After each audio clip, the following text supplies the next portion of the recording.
Saudações, pessoal! Nesta aula, analisaremos os poderes administrativos, também conhecidos como poderes da administração.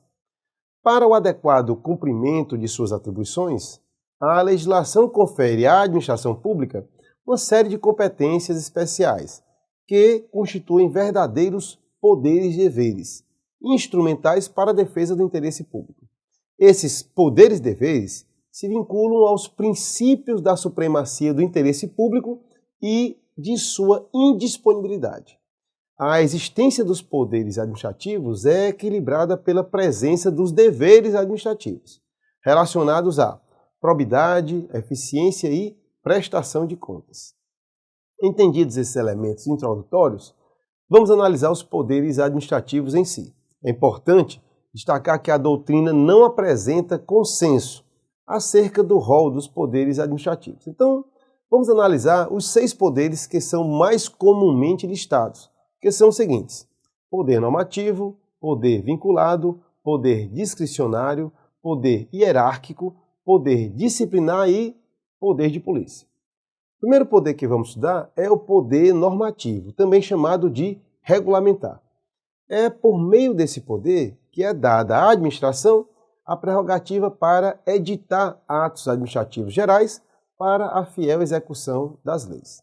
Vale notar que é possível que órgãos de fora do Poder Legislativo exerçam também poder normativo, de modo atípico e inerente à função administrativa, dentro dos limites fixados em lei.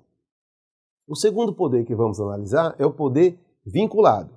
O poder vinculado se verifica quando a lei estabelece determinada competência, definindo todos os aspectos da conduta a ser adotada, sem atribuir margem de liberdade para o agente público escolher a melhor forma de agir. Onde houver vinculação, o agente público é um simples executor da vontade legal. O ato resultante do exercício dessa competência é denominado de ato vinculado. O exemplo de poder vinculado é o da realização do lançamento tributário pela autoridade administrativa tributária. O terceiro poder em nossa lista é o poder discricionário. Na discricionariedade, o legislador atribui uma certa competência à administração pública, reservando uma margem de liberdade. Em tal situação, o agente público, diante da situação concreta, pode selecionar entre as opções pré-definidas qual a mais apropriada para defender o interesse público. O ato praticado no exercício de competência assim conferido é chamado de ato discricionário. Exemplo, decreto expropriatório. O quarto poder a ser apresentado é o poder hierárquico, que se refere às atribuições de comando, chefia e direção dentro da estrutura administrativa. O poder hierárquico decorre da relação de subordinação administrativa entre agentes públicos e tem como pressuposto a distribuição e o escalonamento vertical de funções no interior daquela organização administrativa. Assim, o poder hierárquico distribui e escalona as funções de seus órgãos, além de ordenar e rever a atuação de seus agentes, de modo a estabelecer a relação de subordinação entre os servidores, não sendo aplicável, portanto, aos particulares. É igualmente importante destacar que não existe hierarquia entre a administração direta e as entidades da administração indireta.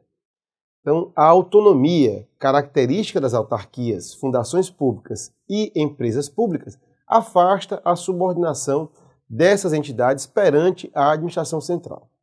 A relação aqui será de vinculação não hierárquica.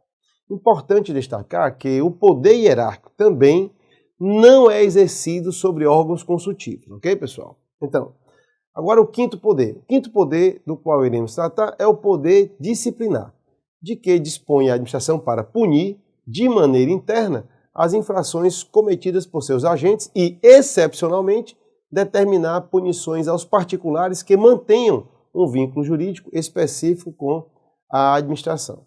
O poder disciplinar tem caráter não permanente, na medida em que é aplicável apenas se e quando for cometida uma falta funcional, e será exercido por meio do processo administrativo disciplinar. O poder disciplinar é vinculado quanto ao dever de punir e discricionário quanto à seleção da pena aplicável.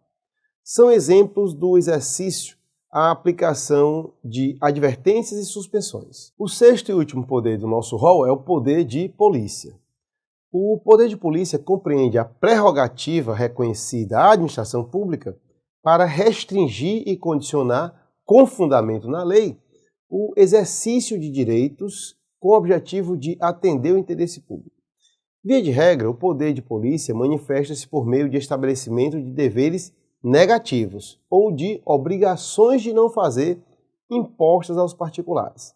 Apenas de maneira excepcional é que surgem deveres positivos relativos à prática de ato, decorrentes do exercício do poder de polícia. O principal objetivo do poder de polícia é estabelecer a conciliação entre os direitos individuais e a defesa do interesse público. A doutrina considera como atributos do poder de polícia os seguintes: a discricionariedade, a coercibilidade e a autoexecutoriedade. A discricionariedade se refere à liberdade conferida pelo legislador ao administrador para escolher, por exemplo, o melhor momento de sua atuação ou a sanção mais adequada ao caso concreto. Os atos de polícia são coercitivos na medida em que impõem restrições ou condições que devem ser obrigatoriamente cumpridas pelos particulares. Por fim, a autoexecutoriedade permite à administração implementar os seus atos sem a necessidade de manifestação prévia do Poder Judiciário.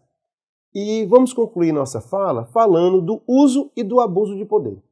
O uso do poder administrativo é a utilização normal pelos agentes públicos daquelas prerrogativas que a lei lhes confere.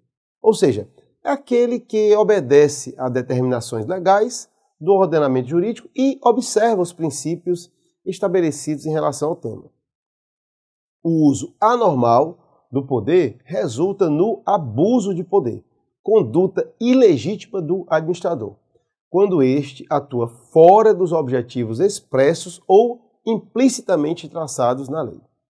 O abuso do poder divide-se em duas modalidades. A primeira é o excesso de poder, quando o agente atua fora dos limites de sua competência administrativa. Por exemplo, quando a polícia agride uma pessoa para puni-la por um ato, buscando de forma truculenta aplicar uma sanção que obviamente não é da sua competência. A segunda é o desvio de poder, caso em que o agente, embora dentro de sua competência, afasta-se do interesse público que deve nortear todo o desempenho administrativo. Um exemplo é um agente público que, embora competente para pedir a transferência de outro servidor, só o faz por uma motivação pessoal de vingança. Agindo com abuso de poder, por qualquer das suas formas, o agente submete sua conduta à revisão judicial ou administrativa. É importante ter em mente que todo abuso de poder se configura como ilegalidade, ok, pessoal? Então, assim concluímos o tema dos poderes administrativos, recomendando a leitura complementar obrigatória dos textos disponíveis no e-book em sua área do aluno. Bons estudos e até a próxima aula.